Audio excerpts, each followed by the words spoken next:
दोस्तों, अमेरिका में रहने वाले हर इमिग्रेंट बच्चे का ये अरमान होता है, ये ख्वाहिश होती है कि हम अपने वालिदैन का वीज़ा लगवाएं, ग्रीन कार्ड अप्लाई करें, उनको अमेरिका लेकर आएं और ये दुनिया उनको दिखाएं। अब वो ग्रीन कार्ड कैसे अप्लाई करना है, किसने करना है, कब करना है और कौन कौन से डॉक्यूमेंट्स लगने हैं और किस गलती से बचना है, ये सारा कुछ मैं आपको आज इस वीडियो में बताऊंगा। प्लीज़ चैनल को सब्सक्राइब कर लें, वीडियो को आखिर तक देखिए और कोई लाइक शेयर कमेंट प्लीज़ छोड़ दिया करें। आते हैं अपने मौजू की तरफ। सबसे पहली बुनियादी बात, सिर्फ सिटीजन अप्लाई कर सकता है, ग्रीन कार्ड होल्डर नहीं कर सकता। आपका सिटीजन होना ज़रूरी है अपने वालिदैन, अपने पेरेंट्स को अमेरिका ग्रीन कार्ड के लिए अप्लाई करने के लिए। दूसरी बात, जिस दिन आपकी ओथ हो जाएगी, आप सिटीजन बन गए, आपको एक सिटीजन का सर्टिफिकेट मिलता है, बस उस दिन आप अप्लाई कर सकते हैं। कोई पासपोर्ट का वेट नहीं करना, यार पासपोर्ट मिलेगा तो वालिदैन का अप्लाई करना है, वो टाइम ज़ाया करेंगे आप। जिस दिन ओथ हो, आप उसी दिन शाम को आकर एक फॉर्म, सिर्फ एक फॉर्म है I-130, वो आपने फिल करना है और जमा करवाना है। That's it. ऑनलाइन अकाउंट बनाएं, ऑनलाइन जमा कराएं। अब आपके सबसे इंपॉर्टेंट डॉक्यूमेंट जो है, एक तो सिटीजनशिप का प्रूफ जो आपने देना है।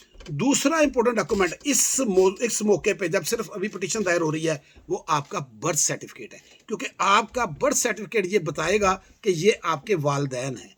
अगर बर्थ सर्टिफिकेट ना हुआ तो आपको सबूत देना पड़ेगा, कोई हॉस्पिटल की पर्ची, कोई और आपको एफिडेविट देना पड़ेगा, लंबा काम हो जाएगा। तो आपके पास अगर बर्थ सर्टिफिकेट नहीं है तो इन डॉक्यूमेंट्स का इंग्लिश में जो है ना वो इंतजाम करके रखें। ये आपने डॉक्यूमेंट्स अपने पास से लगाने हैं, उधर से डॉक्यूमेंट और साथ अपना रहायश का सबूत, उधर से वालिदैन के पास से भी आपके पास जो डॉक्यूमेंट आने चाहिए वो हैं उनके बर्थ सर्टिफिकेट इंग्लिश वाले, साथ उनका शादी का सर्टिफिकेट यानी निकाहनामा, मैरिज सर्टिफिकेट उनका साथ होना चाहिए। अगर डिवोर्स हो गई है तो डिवोर्स सर्टिफिकेट चाहिए, अगर डेथ हो गई है तो फिर डेथ सर्टिफिकेट चाहिए। ये सारे डॉक्यूमेंट्स हो गए, बिल्कुल मिनिमम डॉक्यूमेंट है। सबूत पूरा करेगा बर्थ सर्टिफिकेट और सबूत सिटीजनशिप का पूरा करेगा वो सिटीजनशिप का ओथ सेरेमनी में जो सर्टिफिकेट मिलना है वो वाला। फीस जमा करवानी है और आपने ये अप्लाई कर देनी है पिटीशन। अब इसमें दो बातें याद रखें। एक तो आप अपने बायोलॉजिकल पेरेंट्स जो आपके अपने असल पेरेंट्स हैं उनको अप्लाई कर सकते हैं, एक अपने स्टेप पेरेंट्स को भी कर सकते हैं। स्टेप पेरेंट्स से मुराद ये है कि अगर आपके वालिद ने दूसरी शादी कर ली है और आपकी स्टेप वालदा हैं और वो शादी 18 साल से पहले हुई है तो वो भी एलिजिबल है, आप उनको भी कर सकते हैं। तीसरा, अडॉप्टिव पेरेंट्स, कि अगर किसी ने आपको अडॉप्ट किया हुआ था वो पेरेंट्स को भी आप कर सकते हैं। ये 3 किस्म की कैटेगरी में आप पेरेंट्स को अप्लाई करते हैं। पहला मरहला तय हो गया, फीस जमा हो गई, सब कुछ हो गया, मिनिमम ये डॉक्यूमेंट लग के आप फारग हो गए। अब आ गया अगला काम। अगले काम में आपका आएगा अप्रूवल। अब देखिए, अप्रूवल आजकल के दौर की जो बात बता रहा हूँ, इस वक्त 2026 में 8 महीने से लेकर 15-16 महीने तक जा रही है, एवरेज 1 साल है। अब कोई 8 महीने वाला भी कहेगा जी मेरी 8 महीने में आ गई, कोई कहेगा जी मेरा तो 1.5 साल हो गया अभी तक नहीं आई। इसलिए मैंने पहले बता दिया एवरेज 1 साल है। जो मेरे पास सिस्टम आता है मैंने तो वही बताना है ना आपको। आपकी अप्रूवल आएगी, केस आएगा, आपके पास एक ईमेल आ जाएगी कि आपका केस हमने नेशनल वीज़ा सेंटर में भेज दिया है। नेशनल वीज़ा सेंटर की तरफ से आपको एक आईडी बनाने के लिए इनवॉइस नंबर, केस नंबर मिल जाएगा, वो आप लेंगे, अकाउंट बनाएंगे। वहाँ पे आपको मिलेंगे 2 फॉर्म, एक मिलेगा आपको वीज़ा फॉर्म, एक मिलेगा आपको एफिडेविट ऑफ सपोर्ट। उसकी पहले आपने करानी है फीस जमा। पहले फीस जमा होगी तो वो फॉर्म फिल करने के लिए खुलेंगे। वो तो आपको कहेंगे जी 1 हफ्ते में आपका वो फॉर्म खुल जाएंगे, लेकिन वो 24-48 घंटे में खोल देते हैं जब आप फीस जमा कराते हैं। तो सबसे पहले फीस जमा करवाएं, फिर आपने वो फॉर्म फिल करने। वहाँ अब आपको पड़ेगी डॉक्यूमेंट्स की ज़रूरत। वीज़ा फॉर्म में तो कोई डॉक्यूमेंट्स की ज़रूरत नहीं पड़नी, वो तो सादा सा फॉर्म है, आपके वालिदैन की तरफ से होगा। जो है एफिडेविट ऑफ सपोर्ट, वो आपको I-864 फिल करके देना है। उसमें फिर टैक्स रिटर्न जाएंगी, उसमें फिर आपकी W2 जाएगा, 1099 जाएगा, जो भी आपके पास है वो आप देंगे। ये सारे डॉक्यूमेंट NVC में जमा हो जाएंगे। अब यहाँ आपको याद रखें, एक सिविल डॉक्यूमेंट्स की लिस्ट भी दी हुई होगी उसने, वो भी आपने साथ जमा कराने हैं। उसमें पुलिस करैक्टर सर्टिफिकेट आएगा। पुलिस करैक्टर सर्टिफिकेट बहुत इंपॉर्टेंट चीज़ है, वो भी आप लेकर उसमें सब चीज़ें जो है वो अपलोड करके दे देंगे और वेट करेंगे। अब जब पहले आएगा उनकी अप्रूवल की ईमेल कि हमने आपके सारे डॉक्यूमेंट देख लिए, आपके डॉक्यूमेंट्स अप्रूव्ड है, ऑल सेट। अब आप वेट करें इंटरव्यू का। फिर इंटरव्यू की कॉल आएगी, उसके साथ वो कहेंगे जी मेडिकल करवा कर आए। फिर जो ऑथोराइज्ड मेडिकल है आपके शहर में, वहाँ से आप जाकर मेडिकल करवाएंगे आपके पेरेंट्स, और वो जाएंगे इंटरव्यू के लिए।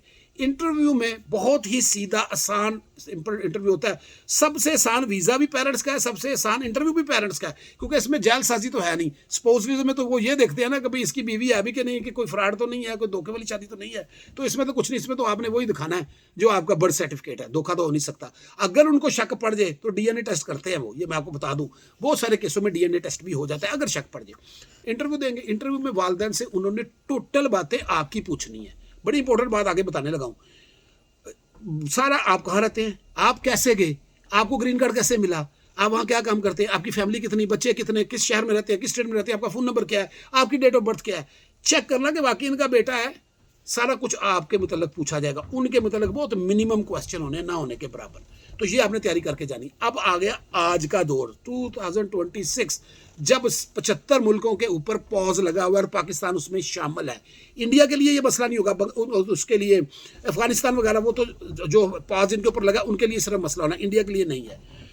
अब पॉज की वजह से आपके पेरेंट्स की फाइनेंशियल सिचुएशन भी देखी जाएगी कि वो यहाँ कैसा उनका सिस्टम है, और उससे ज़्यादा आपकी फाइनेंशियल सिचुएशन या को स्पॉन्सर की जिससे आपने I-864 लेके दिया होगा उसकी देखी जाएगी। ये है इस वक्त वेटिंग जिसकी वजह से पॉज लगा हुआ है। अगर वो इसमें से निकल गए, और साथ सबसे इंपॉर्टेंट पेरेंट्स वीज़े में एक प्रॉब्लम अब शुरू हुई है, पहले भी होती थी लेकिन उसको इलाज के बाद ख़त्म कर दिया जाता था। अब ये प्रॉब्लम है कि अगर उनको खुदा ना खास्ता कोई ऐसी बीमारी है जिसका लिए फौरी तौर पर उनको इलाज भी चाहिए होता है, उनको एक महंगी दवाई भी चाहिए होती है, तो फिर भी प्रॉब्लम बन सकती है। प्रॉब्लम इस हिसाब से बनेगी कि वीज़ा तो वो रिफ्यूज़ नहीं करेंगे, देखेंगे आपकी फाइनेंशियल सिचुएशन, उनकी फाइनेंशियल सिचुएशन कि ये अफोर्ड करेंगे, कहीं वेलफेयर तो नहीं लेना शुरू कर देंगे। अगर उनको ये मुतमिन हो गए तो वो वीज़ा दे देंगे, या फिर वो कहेंगे जी इसका इलाज करवाएं। अगर आपकी फाइनेंशियल सिचुएशन या उनकी फाइनेंशियल सिचुएशन ऐसी ना हुई कि जी फौरी तौर पे आप डायलिसिस करवा सकें या इस तरह का कोई बड़ा काम मसला हो, तो फिर हो सकता है कि वीज़ा भी रिफ्यूज़ हो जाए।